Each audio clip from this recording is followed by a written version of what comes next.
उदय सामंत आहेत, सुप्रियाताई आहेत, रामदास फुले आहेत, तटकरे साहेब, पटेल आहेत, असे सगळे आमदार असतील. दादा, बारामतीकरांना काय आव्हान कराल? कारण का आपण पाहिले की अजितदादांना बारामतीकर विक्रमी मताधिक्याने विजय करायचे, परंतु आता तर बारामतीकर पेटून उठलेत की अजितदादांना श्रद्धांजली म्हणून त्या ठिकाणी आता बारामतीकर मतदान करणार आहेत. मला एवढंच मेसेज द्यायचा आहे सगळ्यांना की ऊन खूप आहे. सगळ्यांना माहिती आहे की वहिनी निवडून येणारच. त्याच्यामुळे अनेक लोक म्हणतील की कशाला यायचं मतदान करायला, वहिनी तर निवडूनच येणार आहे. पण आपल्याला एक रेकॉर्ड तोडायचा आहे 2,17,000चा. त्याच्यामुळे मी विनंती करतो की आवर्जून मतदान करायला यावं.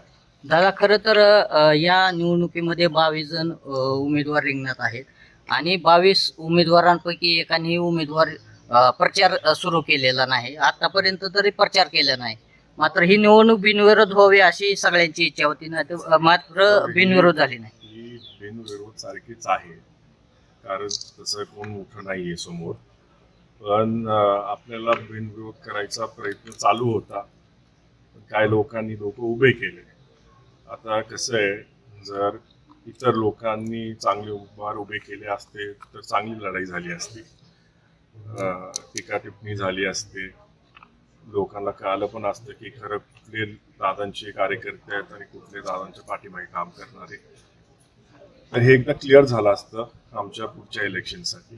पण चांगले सगळ्यांनी मदत केली. सगळ्यांचं मी आभार मानतो की सगळ्यांनी आम्हाला मदत केली, पाठिंबा दिला आणि आता चांगल्या रेकॉर्ड ब्रेकिंग मतांनी वहिनीला निवडून आलं पाहिजे. बारामती शहरातला कुठलाही रस्ता बघितला, कुठलीही इमारत बघितली, कुठलंही गार्डन बघितलं तर अजितदादांचं त्या ठिकाणी नाव घेतल्याशिवाय नागरिक राहत नाहीत. आणि आता अजूनही बारामतीमध्ये अनेक विकास कामे चालू आहेत आणि अजितदादांचं स्वप्न होतं की बारामती ही देशात 1 नंबरची झाली पाहिजे. याकरता आपण काय प्रयत्न करणार? आपण प्रयत्न करूच ना. आता एवढे प्रलंबित कामं आहेत ते कम्प्लीट करायचे आहेत आणि पुढचे जे काय दादांचे स्वप्न होते ते पण कम्प्लीट करून घ्यायचे. आता भाषणामध्ये मुख्यमंत्री साहेब घेतीलच ते विषय आणि वहिनी, तर ते तुम्हाला ऐकायला मिळतील. वहिनींच्या प्रचारासाठी सर्वच पवार कुटुंबीय जे आहे ते बारामतीमध्ये प्रचार करताना पाहायला मिळत आहे. एकूणच आता येणाऱ्या आगामी काळामध्ये सर्व पवार कुटुंबीय राजकीय दृष्ट्या एकत्र पाहायला मिळतील. कसं आहे, सगळे दादांसाठी आलेत बाहेर. दादांचं प्रेम सगळे दाखवतात की सगळ्यांसाठी दादा काय होते, त्याच्यामुळे सगळे प्रचाराला आलेत. आता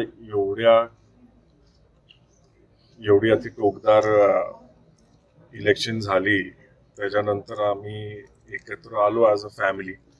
ठीक आहे, वहिनी उभा राहिले तर बहिणीला मदत करा. आता संसदेतील जे विधेयक होते ते नामंजूर झाले, कसं पाहता? काय संसदेतील विधेयक महिला विधेयक बघा, तो विषय असा आहे की महिलांना आवडणारा विषय नाही.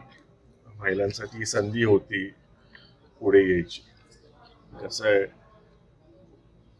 आदरणीय वहिनींनी पण इतर महिलांना दाखवलं आहे की कुठल्या पण वयामध्ये आपण पुढे येऊ शकतो आणि मोठं काम करू शकतो.